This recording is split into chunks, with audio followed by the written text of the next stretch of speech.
नमस्कार. आज मी तुमच्यासाठी घेऊन आलेले आहे एकदम टम्म फुगणारी अशी ही टोमॅटो पुरी. खायला ना एकदम मस्त लागते. करून ठेवली ना, स्टोअर करून सुद्धा तुम्ही ठेवू शकता. 8 ते 10 दिवस हिला काहीही होणार नाही. जशाला तशी अशी खमंग लागणारी ही पुरी आहे. चला तर मग सुरुवात करू. तर सुरुवातीला आपल्याला घ्यायची आहे टोमॅटो. तर टोमॅटोचं वजनी प्रमाण काही नाही आहे. तुमच्या आवडीनुसार तुम्ही कमी जास्त इथं घेऊ शकता टोमॅटो. तर मी 6 टोमॅटो घेतलेत. याचे काप करायचे आणि मिक्सरमध्ये याची प्युरी तयार करून घ्यायची आहे. तर मी जाडसर असे काप केलेत आणि एकसारखी त्याची प्युरी तयार करून घेतली. आता प्युरी तयार झाली. आपल्याला काय करायचं, एका बाउलमध्ये याला घालून घ्यायची आहे. त्याच्यानंतर याच्यामध्ये हातावर चोळून आपल्याला अर्धा चमच बाबा थोडेसे त्याच्यामध्ये तीळ घालून घेतलेत आणि नंतर आवडीनुसार मीठ मिरचू घालून घ्यायचं आहे. तर मिरची पावडर जास्त नाही, मी 1 चमच वापरलेला आहे आणि चवीपुरतं मीठ सर्व घालून व्यवस्थित असं मिसळून घ्यायचं. आता तुम्हाला जर मसाले हवे असतील याच्यामध्ये तर तुम्ही मसालेसुद्धा घालून घेऊ शकता किंवा जेव्हा आपण टोमॅटो प्युरी करते तेव्हा कांदा वगैरेसुद्धा घालून घेऊ शकता. आता ही प्युरी छान हलवून घ्यायची. मसाले चांगले मिसळलेत की याच्यामध्ये गव्हाचं पीठ आपल्याला घालून घ्यायचं आहे. तर सुरुवातीला मी 2 वाटे इतकं गव्हाचं स्वच्छ चाळून असं घेतलेलं पीठ याच्यामध्ये घातलेलं आहे. याला हलवून घ्यायचं आणि थोडंसं घट्टसर झालं की अजून अर्धी वाटी याच्यामध्ये मी पीठ घालून घेतलंय आणि छान याला मळून घ्यायचं आहे. तर पहा, पाणी वगैरे न घालता आपण या टोमॅटो प्युरीमध्येच याला मळून घेऊता, म्हणजे कसं टोमॅटोची चव याच्यामध्ये लागते.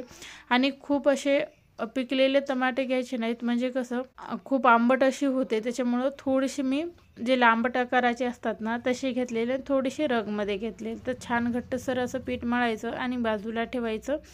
एक 5 मिनिट बाजूला ठेवल्याच्या नंतर आपण पुरी लाटायला घेऊ. तर छोटासा एक गोळा घ्यायचा आणि खूप जाडीची नाही आणि खूप पातळही नाही, अशी साधारण आकाराची आपल्याला ही पुरी लाटून घ्यायची आहे. थोडंसं तेल लावा म्हणजे लाटायला सोपी जाईल. आपण पीठ किंवा त्याच्याला मैदा वगैरे लावला ना तर तो तेलामध्ये तळाला जाऊन बसतो आणि पुरीला लागतो, करपल्यासारखं होतं. त्याच्यामुळं काय करायचं, थोडंसं तेल लावून याला लाटायचं आहे, म्हणजे लाटायलाही व्यवस्थित येईल आणि तळते वेळेसुद्धा पीठ वगैरे हे तळाला बसणार नाही.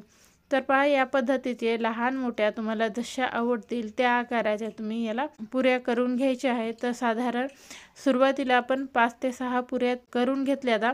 आता काय करायचं, सुरुवातीला तुम्ही सर्व ही पुऱ्या करून एकाच वेळेला तळू शकता, पण जशा हवे असेल तशा करून हे तळू सुद्धा शकता. जसं जसं आपण करणार आहोत ना तसं तसं तळणार आहोत. तर सुरुवातीला मी 4-5 ह्या करून घेतलेल्या आहेत. आता काय करायचं, पुरी टाकायची आणि वरतून थोडंसं आपल्याला तेल याच्यावर घालून घ्यायचं आहे, म्हणजे पुरी कशी अशी टम्म फुगेल. तर एकदम कडकडीत तेल सुरुवातीला गरम करायचं. पुरी त्याच्यामध्ये घातली की ते आपली गॅसची आच एकदम कमी करायची आणि ही पुरी याच्यामध्ये मस्त अशी तळू द्यायची. तर पाहू शकता, एकदम मस्त अशा टम्म फुगणाऱ्या आपल्या ह्या पुऱ्या तयार होतात. करायला जास्त मसाला लागत नाही किंवा कोणतेही साहित्य लागत नाही. घरी टोमॅटो सर्वांचेच उपलब्ध असतात. तर हे टोमॅटो पुरी चवीला ना एकदम मस्त असते. जर बाहेर कुठं जात असाल, खायला काहीतरी नवीन करून न्यायचं आहे, तर एकदम चटपटीत अशी ही पुरी तयार होते आणि त्यातल्या त्यात झटपट होते. एक 10 मिनटामध्ये ही पुरी बनून तयार होते. तर तुम्ही पाहू शकता, मस्त अशा आपल्या ह्या टम्म फुगणाऱ्या पुऱ्या तयार होतात. अजिबात वेळ न लावता अशाच ह्या नक्की करून पहा, तुम्हाला नक्की आवडतील. याच्यासोबत भाजीची किंवा कोणत्याही भाजीची वगैरे गरज पडणार नाही. अशाच ह्या कुरकुरीत लागणाऱ्या पुऱ्या तयार होतात. तर नक्की करून पहा. तुम्हाला कशा वाटल्यात मला कमेंटमध्ये नक्की कळवा. पुन्हा भेटूता अशाच एका नवीन व्हिडिओमध्ये. धन्यवाद.